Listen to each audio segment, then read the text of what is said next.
Hi. Hello. నమస్తే అందరికి. Welcome to my channel. ఇప్పుడు మనం చెప్పుకోబోతున్న స్టోరీ 'మనసాపల కవి' ఎపిసోడ్ 30.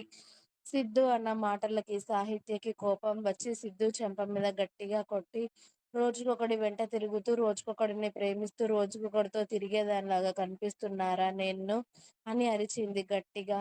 సాహిత్య కొట్టడంతో సైలెంట్ అయిన సిద్ధు ఆమెని చూస్తూ ఉంటే సాహిత్య సిద్ధు కాలర్ పట్టుకొని, చెప్పరా తిరిగేదానిలాగా కనిపిస్తున్నానా నీకు అని అరుస్తూ ఏడుస్తూ ఉంది గట్టిగా. మాట జారాను అని అర్థమైన సిద్ధు సారీ నేనలా అనలేదు సాహీ అని అన్నాడు. ఎందుకురా సారీ? నీ సారీ ఏం చేసుకోను? నన్ను బజార్ దాని కింద అంటకట్టేశావు కదా! నువ్వంటే నాకు ఎంత ఇష్టం లేకపోతే నేను నీ వెంట ఇంతలా పడతానురా? ఐ లవ్ యూ చెప్పినందుకే నన్ను ఇంతలా దిగజార్చుతున్నావు కదా! నువ్వెంతలా నా మనసుకు నచ్చేస్తే ఆల్రెడీ ఎంగేజ్‌మెంట్ అయిన దాన్ని అని చూడకుండా నీ వెంట పడుతున్నాను సిద్ధూ నేను అని అరిచింది సాహిత్య. ఎంగేజ్‌మెంట్ అనగానే సిద్ధు కళ్ళు షాక్‌తో పెద్దవి అయ్యాయి. సాహిత్య ఏం చెప్పకుండా ఏడుస్తూ ఉంటే ఎంగేజ్‌మెంట్ ఏంటి సాహిత్య అని అడిగాడు సిద్ధు. అవును. ఎవడో తెలియనోడిని తెచ్చి నాకు ఎంగేజ్‌మెంట్ చేశారు. వాడు రాజకీయాల్లో ఉంటాడంట. వాడితో మా పెళ్లి చేస్తే మా వాళ్ళకు కలిసొస్తుందని వాడికి నాకు ఎంగేజ్‌మెంట్ చేశారు. నాకేమీ చెప్పకుండా.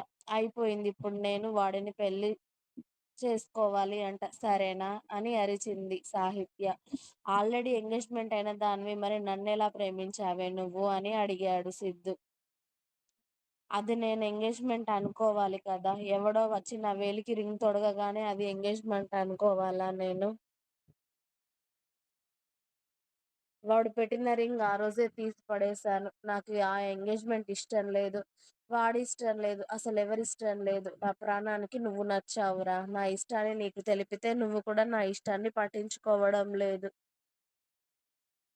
ఏం చేసి చావాలి? నా కళ్ళకి నువ్వే నచ్చేశావు. నా మనసుకి నువ్వే నచ్చేశావు. టోటల్‌గా నువ్వే నాకు నచ్చేశావురా! అందుకే ఆ ఇష్టం నీ మీదే ఉండిపోయింది. నువ్వు కావాలి అనిపిస్తుంది కానీ అది కుదరదు అని చెప్తున్నావు. ఇంకేం చేయాలి నేను? అని సాహిత్య ఏడుస్తూ ఉంటే, సిద్ధు సాహిత్య దగ్గరికి వెళ్ళి సారీ నేను కావాలని అనలేదు. బై మిస్టేక్ అలా వచ్చింది. నువ్వంత గట్టిగా మాట్లాడేసరికి. కానీ ఇది తప్పు సాహిత్య. ఆల్రెడీ ఎంగేజ్‌మెంట్ అయిన అమ్మాయివి ఇలా ఇంకో అబ్బాయిని ప్రేమిస్తా అని చెప్పడం తప్పు. నిజంగా నువ్వు నన్ను ప్రేమిస్తున్నా అన్నా మీ వాళ్ళు ఒప్పుకోరని చెప్పాను కానీ, ఇది ఇప్పుడు అసలు ముమ్మాటికి కూడా జరగదు. 1% ఛాన్స్ ఉండేదేమో ఇంతకుముందు. కానీ ఇప్పుడు ఆ 1% ఛాన్స్ కూడా ఉండదు. కాబట్టి ఇలాంటి వేషాలన్నీ ఆపేయి. నిజంగా నువ్విక్కడి నుండి వెళ్ళిపో. అప్పుడే నువ్వు నన్ను మర్చిపోతావు. నిజంగా అమ్మ వాళ్ళు తెచ్చిన సంబంధం చేసుకుంటే నువ్వు హ్యాపీగా ఉంటావు.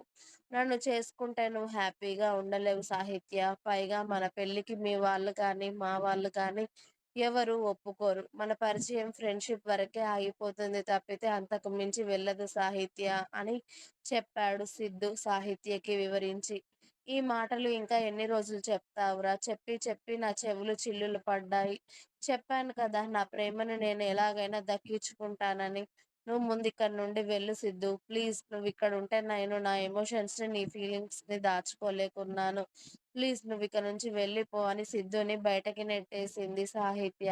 ఇప్పుడు సాహిత్యతో ఏం మాట్లాడినా తను వినే పొజిషన్‌లో లేదు. తను ఏమనుకుంటుందో అదే చేయాలి అని గట్టిగా ఫిక్స్ అయిందని సిద్ధు సాహిత్య రూమ్‌లో నుండి బయటకి వెళ్ళేసరికి జానకమ్మ, రఘుపతి గారు వాళ్ళ రూమ్‌లో ఉంటారు.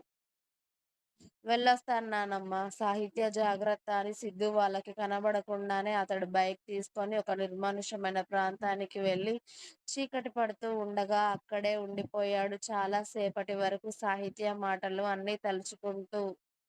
నీకేమైనా పిచ్చి పట్టిందా సాహిత్య? ఆల్రెడీ నీకు ఎంగేజ్‌మెంట్ అయినా కూడా నన్నెలా ప్రేమించావే? నీ ప్రేమ ఎలా గెలుస్తుంది అనుకున్నావు? నీ ప్రేమను ఎవరు ఒప్పుకుంటారు అనుకోని ఇంత పిచ్చి పని చేసి ఇప్పుడు నువ్వింత బాధపడుతున్నావు. నువ్వు బాధపడుతుంటే నిజంగా ఇప్పుడు నాకు బాధగా అనిపిస్తుంది. తప్పు చేస్తున్నావు సాహి. నువ్విక్కడికి రావడమే అసలు పెద్ద తప్పు చేశావు. నువ్విక్కడి నుండి వెళ్ళిపోతే తప్పితే నన్ను మర్చిపోలేవు. నిజంగా నువ్విక్కడి నుండి వెళ్ళిపోవాలి అని అనుకోని చాలా సేపు సిద్ధు బయటే ఉండి, ఆ తర్వాత అర్ధరాత్రికో ఇంటికి వెళ్ళిపోయాడు. ఇంటికి వెళ్ళాక కూడా ఏమీ తినాలి అనిపించక ఫ్రెష్ అయ్యి అతడు రూమ్‌లోకి వెళ్తూ ఉంటే, త్రివేణి గారు "భోజనం వడ్డిస్తానురా సిద్ధూ" అని పిలిచారు. వద్దమ్మా బయటే తినేసాను అని అబద్ధం చెప్పేసి సిద్ధు రూమ్‌లోకి వెళ్తూ ఉంటే, "అరే అన్నయ్య, సాహిత్య వదినేంట్రా 4 రోజుల నుండి ఫోన్ లిఫ్ట్ చేయట్లేదు. మెసేజ్ చేస్తే కూడా సరిగ్గా రిప్లై ఇవ్వడం లేదు. బావుందా? అసలేం చేస్తుంది? రేపొకసారి వదిన దగ్గరికి వెళ్ళాలి. నాకు ఎగ్జామ్స్ వల్ల అసలు వదిన దగ్గరికి వెళ్ళడమే కుదరడం లేదు" అని అంది హిత. ఫీవర్ వచ్చిందంటే నానమ్మ ఇవాళ కలిసి చెప్పింది. సాహిత్యని మార్నింగ్ కలిసొచ్చాను. ఇప్పుడు అవసరం లేదులే. నీ ఎగ్జామ్స్ అయిపోయాక కలుద్దాం గానీ, ముందైతే ఎగ్జామ్స్ మీద కాన్సంట్రేషన్ పెట్టు. అంతగా మాట్లాడాలి అనుకుంటే ఫోన్ చేసి మాట్లాడు కానీ, ఎగ్జామ్స్ పక్కన పెట్టి తిరగడాలు అలాంటివి చేయకు అని చెల్లికి వార్నింగ్ ఇచ్చి మరీ రూమ్‌లోకి వెళ్ళాడు సిద్ధు. సిద్ధు ఇంటికి వెళ్ళిన అతడి ఆలోచనలు మొత్తం సాహిత్య చుట్టూ, సాహిత్య మాటల చుట్టూనే తిరుగుతూ ఉంటే, ఇక్కడ సాహిత్య వాళ్ళ అమ్మమ్మ, తాతయ్య ముందు నవ్వుతూ మాట్లాడుతూ, ఆ తర్వాత సిద్ధు గురించి ఏడుస్తూ, అతడు ఆమెని అన్న మాటల గురించి తలుచుకొని ఏడుస్తూ ఉంటుంది. ఎందుకురా నీ మాటలతో ఇంత బాధ పెడుతున్నావు నన్ను? నాకు నేనుగా కోరుకున్న ప్రేమ కదా! నువ్విస్తున్న ఈ బాధ కూడా ఇష్టంగానే ఉంది నాకు అని సాహిత్య సిద్ధు మాటలనే తలుచుకొని ఏడుస్తూ, ఏడుస్తూ అలాగే నిద్రపోతుంది.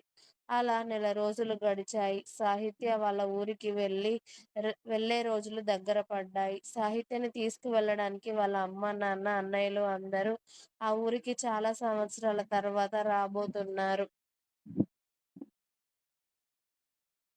ఇక జానకమ్మ గారు కూతురు, అల్లుడు, మనవళ్ళు, మనవళ్ళ పెళ్ళాలు, వాళ్ళ పిల్లలు అందరూ వస్తున్నారని తెలిసి పని వాళ్ళందరితో హడావిడి చేయించి, అందరి కోసం మళ్ళీ ఇంటి నిండా వంటలు చేయిస్తూ చాలా బిజీగా ఉన్నారు. ఈ నెల రోజులు సాహిత్య, సిద్ధు ఊహల్లోనే గడిపేస్తే సిద్ధు మళ్ళీ సాహిత్యాన్ని కలవలేదు. ఎక్కడ అతడు ఆమెను కలిస్తే మళ్ళీ అతడిపై ఫీలింగ్స్ పెంచుకొని, ప్రేమ పెంచుకొని ఏమేం మాట్లాడుతుందో అని భయపడి సిద్ధు సాహిత్యకి దూరంగానే ఉన్నాడు. ఇంకా ఉంది.